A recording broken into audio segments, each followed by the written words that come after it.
నేను చాలాసార్లు మీకు చెప్పాను, అప్పిచ్చేవాడు దుర్మార్గుడు కాదు, కానీ న్యాయము, నీతి, నిజాయితీ, మాట, సంతకం. మనకు ఒక ₹1,00,000 అవసరమైనప్పుడు కాళ్ళ ఏళ్ళ పడతాం. నువ్వు దేవుడివయ్యా, మీ ఆవిడ దేవతయ్యా, మీ పిల్లలు సోటా దేవుళ్ళు బాబా, మీ మనవడైతే బుడగాడు, కాళ్ళు ఏళ్ళు దేవుడు అని పెట్టి మన శ్రమ తీరిన తర్వాత, గడువు తీరిన తర్వాత వాళ్ళు వచ్చి డబ్బులు ఇస్తావులే, ఏ సస్తావా, ఏ ఎంట పడతావు. ఇదేంటి? మన అవసరం అయినప్పుడేమో దేవుడు, ఇప్పుడేమో కుక్కలాగా ఎంట పడతావు.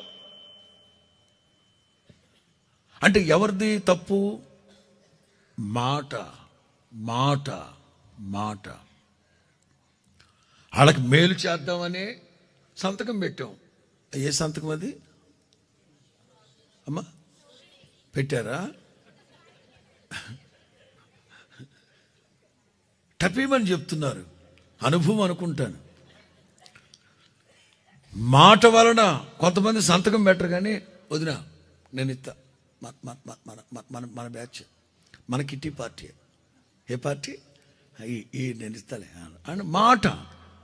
ఇక చెక్కడిపోయాం, అందులోంచి బయటపడలేం. కంటి మీద కునుకుండదు, ఒంట్లో ఆరోగ్యం ఉండదు, నిలకడగా నిలబడలేం, కుదురుగా కూర్చోలేం. త్వరపడు అందులో నుంచి నువ్వు తప్పించబడాలి.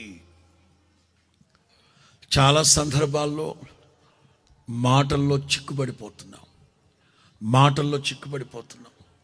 అందులో నుంచి బయటికి రాలేక, ఆ రోజున మాట ఇచ్చాను గనక అని మాటకి కట్టుబడిపోయి ఎన్నో పోగొట్టుకుంటున్నాం, ఇబ్బంది పడుతున్నాం, నష్టపడిపోతున్నాం. కానీ మన దేవుడు ఎవరో తెలుసా?